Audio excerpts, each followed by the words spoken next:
Tales of Romance.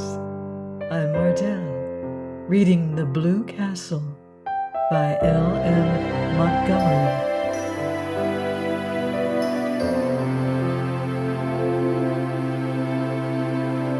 Chapter 27. Cousin Georgianna came down the lane leading up to her little house. She lived half a mile out of Deerwood, and she wanted to go in to Amelia's and find out if Doss had come home yet. Cousin Georgianna was anxious to see Doss. She had something very important to tell her, something she was sure Doss would be delighted to hear. Poor Doss! She had had rather a dull life of it. Cousin Georgianna owned to herself that she would not like to live under Amelia's thumb. But that would all be changed now. Cousin Georgianna felt tremendously important. For the time being, she quite forgot to wonder which of them would go next. And here was Doss herself, coming along the road from Roaring Abel's, in such a queer green dress and hat. Talk about luck! Cousin Georgianna would have a chance to impart her wonderful secret right away, with nobody else about to interrupt. It was, you might say, Providence. Valancy, who had been living for 4 days on her enchanted island, had decided that she might as well go into Deerwood and tell her relatives that she was married. Otherwise, finding that she had disappeared from Roaring Abel's, they might get out a search warrant for her. Barney had offered to drive her in, but she had preferred to go alone. She smiled very radiantly at Cousin Georgianna, who she remembered as of someone known a long time ago, had really not been a bad little creature. Valancy was so happy that she could have smiled at anybody, even Uncle James. She was not averse to Cousin Georgiana's company. Already, since the houses along the road were becoming numerous, she was conscious that curious eyes were looking at her from every window. "I suppose you're going home, dear Doss?" said Cousin Georgianna as she shook hands, furtively eyeing Valancy's dress and wondering if she had any petticoat on at all. "Sooner or later," said Valancy cryptically. "Then I'll go along with you. I've been wanting to see you very especially, Doss dear. I've something quite wonderful to tell you." "Yes?" said Valancy absently. What on earth was Cousin Georgianna looking so mysterious and important about? But did it matter? No, nothing mattered but Barney and the Blue Castle up back in Mistowis. "Who do you suppose called to see me the other day?" asked Cousin Georgianna archly. Valancy couldn't guess. "Edward Beck!" Cousin Georgianna lowered her voice almost to a whisper. "Edward Beck!" Why the italics? And was Cousin Georgianna blushing? "Who on earth is Edward Beck?" asked Valancy indifferently. Cousin Georgianna stared. "Surely you remember Edward Beck," she said reproachfully. "He lives in that lovely house on the Port Lawrence Road, and he comes to our church regularly. Oh, you must remember him." "Oh, I think I do now," said Valancy, with an effort of memory. He's that old man with a wen on his forehead and dozens of children who always sits in the pew by the door, isn't he?" "Not dozens of children, dear. Oh, no, not dozens. Oh, not even 1 dozen. Only 9. The rest are dead. He isn't old. He's only about 48. The prime of life, Doss. And what does it matter about a wen?" "Nothing, of course," agreed Valancy, quite sincerely. It certainly did not matter to her whether Edward Beck had a wen or a dozen wens or no one at all. But Valancy was getting vaguely suspicious. There was certainly an air of suppressed triumph about Cousin Georgiana. Could it be possible that Cousin Georgiana was thinking of marrying again? Marrying Edward Beck? Absurd. Cousin Georgiana was 65 if she were a day, and her little anxious face was as closely covered with fine wrinkles as if she had been 100. But still. "My dear," said Cousin Georgiana, "Edward Beck wants to marry you." Valancy stared at Cousin Georgiana for a moment. Then she wanted to go off into a peal of laughter, but she only said, "Me?" "Yes, you. He fell in love with you at the funeral, and he came to consult me about it. I was such a friend of his first wife, you know. He is very much in earnest, Dawsey. And it is a wonderful chance for you. He's very well off, and you know, you am not so young as I once was," agreed Valancy. "To her that hath shall be given. Do you really think I would make a good stepmother, Cousin Georgiana?" "I'm sure you would. You were always so fond of children." "But 9 is such a family to start with," objected Valancy gravely. "Well, the 2 oldest are grown up, and the 3rd almost. That leaves only 6 that really count, and most of them are boys. So much easier to bring up than girls. There is an excellent book, Health Care of the Growing Child. Gladys has a copy, I think. It would be such a help to you. And there are books about morals. You'd manage nicely. Of course, I told Mr. Beck that I thought you would jump at him," supplied Valancy. "Oh, no, no, dear, I wouldn't use such an indelicate expression. I told him I thought you would consider his proposal favorably. And you will, won't you, dearie?" "There's only one obstacle," said Valancy dreamily. "You see, I'm married already." "Married?" Cousin Georgiana stopped stock still and stared at Valancy. "Married?" "Yes. I was married to Barney Snaith last Tuesday evening at Port Lawrence." There was a convenient gate post hard by. Cousin Georgiana took firm hold of it. "Doss, dear, I'm an old woman. Are you trying to make fun of me?" "Not at all. I'm only telling you the truth. For heaven's sake, Cousin Georgiana." Valancy was alarmed by certain symptoms. "Don't go crying here on the public road." Cousin Georgiana choked back the tears and gave a moan of despair instead. "Oh, dolls, what have you done? What have you done?" "I've just been telling you. I've got married," said Valancy calmly and patiently. To that awful, awful Barney Snaith? Why, they say he's had a dozen wives already." "Oh, I'm the only one round at present," said Valancy. "What will your poor mother say?" moaned Cousin Georgiana. "Oh, come along with me and hear if you want to know," said Valancy. "I'm on my way to tell her now."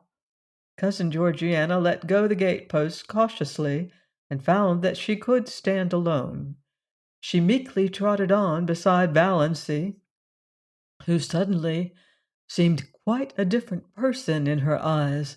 Cousin Georgiana had a tremendous respect for a married woman. Oh, it was terrible to think of what the poor girl had done. So rash, so reckless.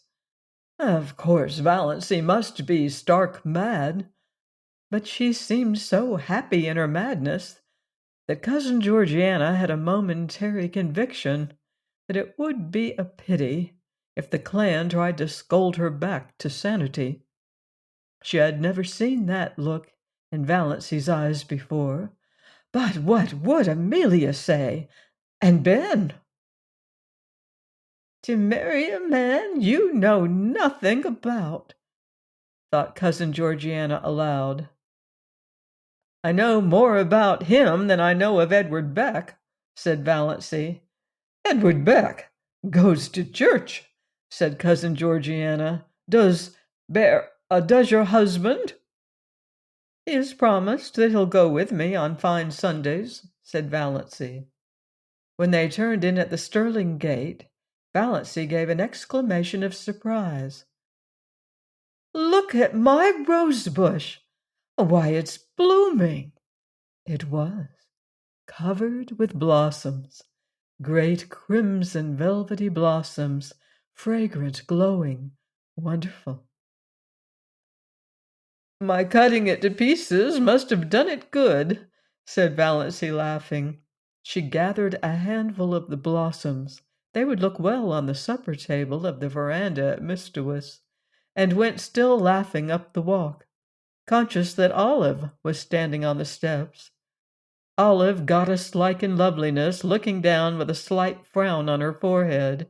Olive, beautiful, insolent, her full form voluptuous in its swathings of rose silk and lace, her golden brown hair curling richly under her big white frilled hat, her color ripe and melting.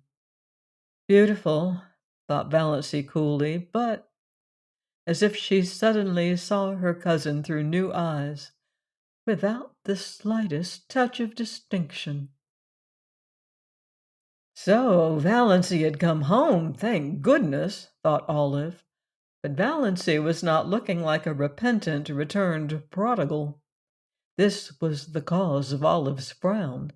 She was looking triumphant, graceless, that outlandish dress, that queer hat, those hands full of blood-red roses.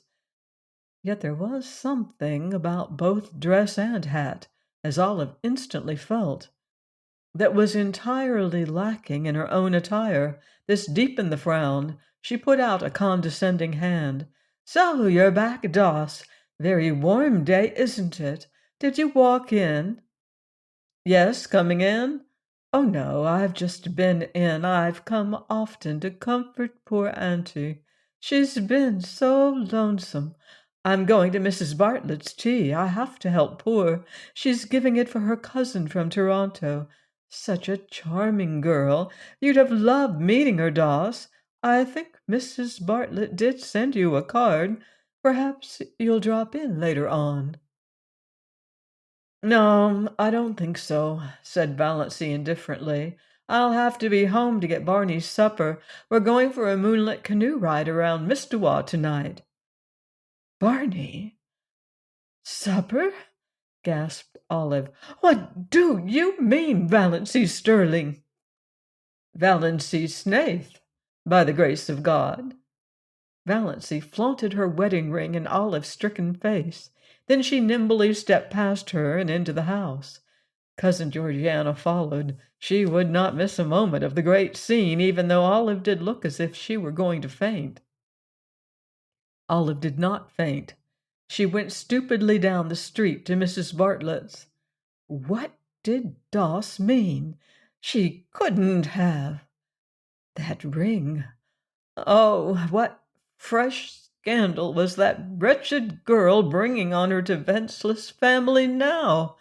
She should have been shut up long ago. Valancy opened the sitting-room door and stepped unexpectedly right into a grim assemblage of Sterlings. They had not come together of malice prepense.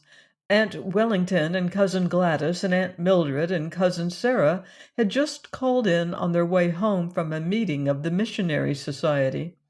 Uncle James had dropped in to give Amelia some information regarding a doubtful investment. Uncle Benjamin had called apparently to tell them it was a hot day and ask them what was the difference between a bee and a donkey. Cousin Stickles had been tactless enough to know the answer. One gets all the honey, the other all the wax. And Uncle Benjamin was in a bad humor. In all of their minds, unexpressed, was the idea of finding out if Valancy had yet come home, and if not, what steps must be taken in the matter. Well, here was Valancy at last, a poised, confident thing, not humble, and deprecating, as she should have been, and so oddly, improperly young-looking. She stood in the doorway and looked at them, Cousin Georgianna timorous, expectant behind her. Valancy was so happy. She didn't hate her people any more. She could even see a number of good qualities in them that she had never seen before, and she was sorry for them.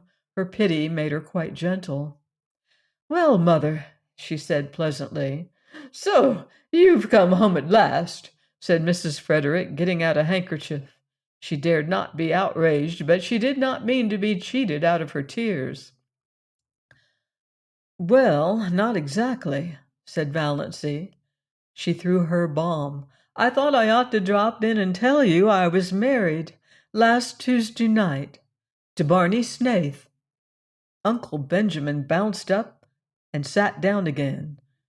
"God bless my soul," he said dully. The rest seemed turned to stone, except Cousin Gladys, who turned faint. Aunt Mildred and Uncle Wellington had to help her out to the kitchen. "She would have to keep up the Victorian traditions," said Valancy with a grin. She sat down uninvited on a chair. Cousin Stickles had begun to sob. "Is there one day in your life that you haven't cried?"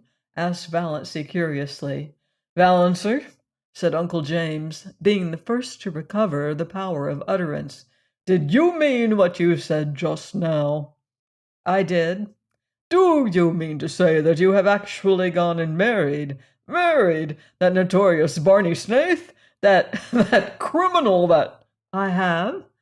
"Then," said Uncle James violently, "you are a shameless creature, lost to all sense of propriety and virtue, and I wash my hands entirely of you. I do not want ever to see your face again." "Oh, what have you left to say when I commit murder?" asked Valancy. Uncle Benjamin again appealed to God to bless his soul. "That drunken outlaw, that—" A dangerous spark appeared in Valancy's eyes. They might say what they liked to and of her, but they should not abuse Barney.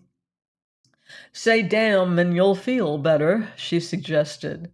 "I can express my feelings without blasphemy, and I tell you, you have covered yourself with eternal disgrace and infamy by marrying that drunkard." "You would be more endurable if you got drunk occasionally. Barney is not a drunkard." "He was seen drunk in Port Lawrence, pickled to the gills," said Uncle Benjamin. "If that is true." "And I don't believe it. He had a good reason for it. Now I suggest that you all stop looking tragic and accept the situation. I'm married, and you can't undo that, and I'm perfectly happy." "I suppose we ought to be thankful that he has really married her," said Cousin Sarah, by way of trying to look on the bright side. "If he really has," said Uncle James, who had just washed his hands of Valancy. "Who married you?" "Mr. Towers, of Port Lawrence." "By a free Methodist," groaned Mrs. Frederick, as if to have been married by an imprisoned Methodist would have been a shade less disgraceful. It was the first thing she had said. Mrs. Frederick didn't know what to say. The whole thing was too horrible, too nightmarish. She was sure she must wake up soon, after all their bright hopes at the funeral. "Oh, it makes me think of those, what-do-you-call-ems," said Uncle Benjamin helplessly. "Those yarns, of fairies taking babies out of their cradles." "Valancy could hardly be a changeling at 29, said Aunt Wellington satirically. "Well, she was the oddest-looking baby I ever saw anyway," averred Uncle Benjamin. "I said so at the time. You remember, Amelia. I said I had never seen such eyes in a human head." "I'm glad I never had any children," said Cousin Sarah. "If they don't break your heart in one way, they do it in another." "Isn't it better to have your heart broken than to have it wither up?" queried Valancy. "Before it could be broken, it must have felt something splendid. That would be worth the pain." "Dippy, clean dippy," muttered Uncle Benjamin with a vague, unsatisfactory feeling that somebody had said something like that before. "Valancy," said Mrs. Frederick solemnly, "do you ever pray to be forgiven for disobeying your mother?" "I should pray to be forgiven for obeying you for so long," said Valancy stubbornly, "but I don't pray about that at all. I just thank God every day for my happiness." "I would rather," said Mrs. Frederick, beginning to cry rather belatedly, "see you dead before me than listen to what you have told me today." Valancy looked at her mother and aunts and wondered if they could ever have known anything of the real meaning of love. She felt sorrier for them than ever. They were so very pitiable, and they never suspected it. "Barney Snaith is a scoundrel to have deluded you into marrying him," said Uncle James violently. "Oh, I did the deluding. I asked him to marry me," said Valancy with a wicked smile. "Have you no pride?" demanded Aunt Wellington. "Lots of it. I am proud that I have achieved a husband by my own unaided efforts. Cousin Georgianna here wanted to help me to Edward Beck." "Edward Beck is worth $20,000 and has the finest house between here and Port Lawrence," said Uncle Benjamin.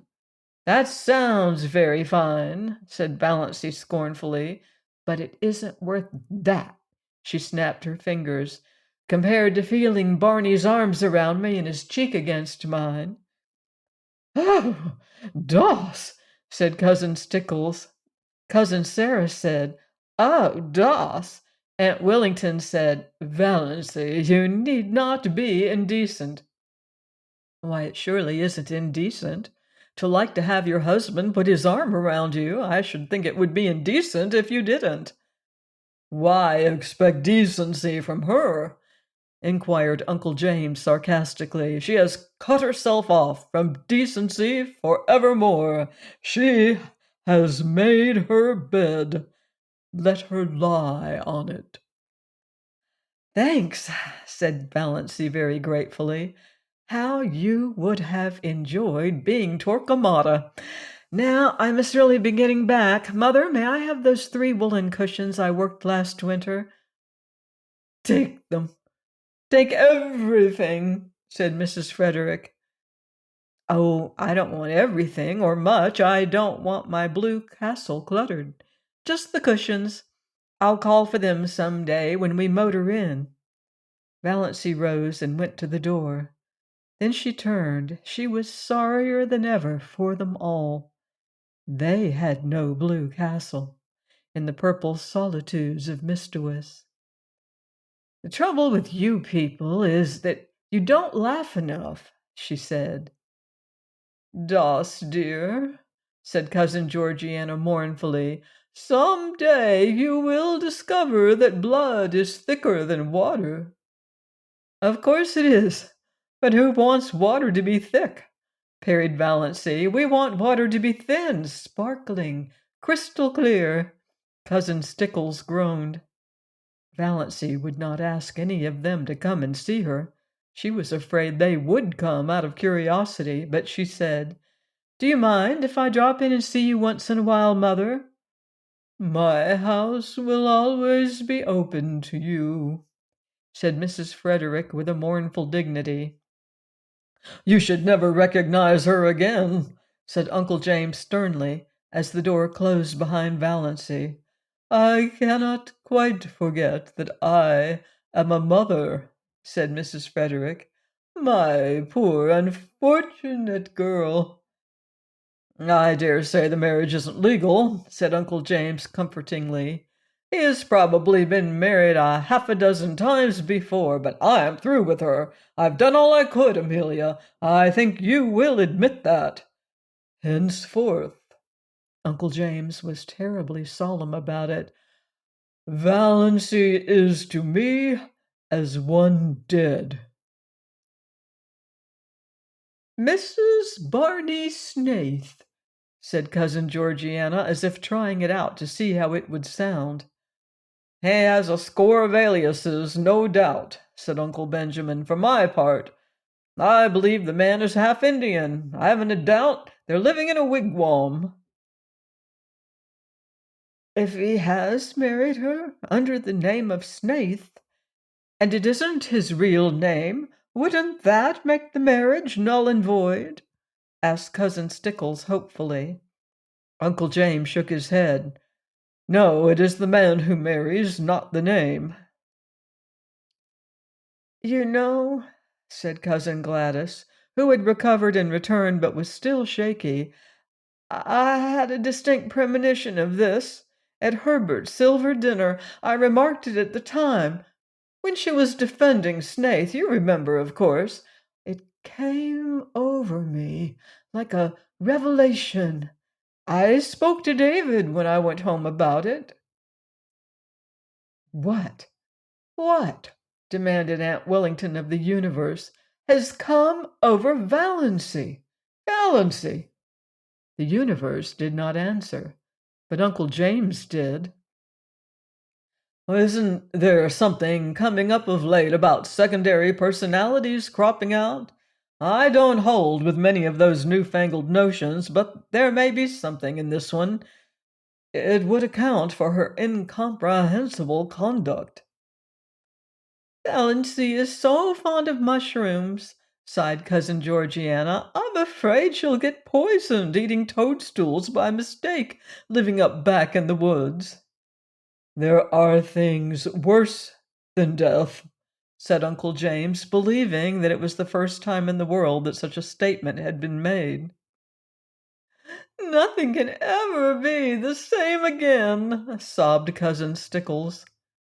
Valancy, hurrying along the dusty road, back to cool Mistawis and her purple island, had forgotten all about them, just as she had forgotten that she might drop dead at any moment if she hurried.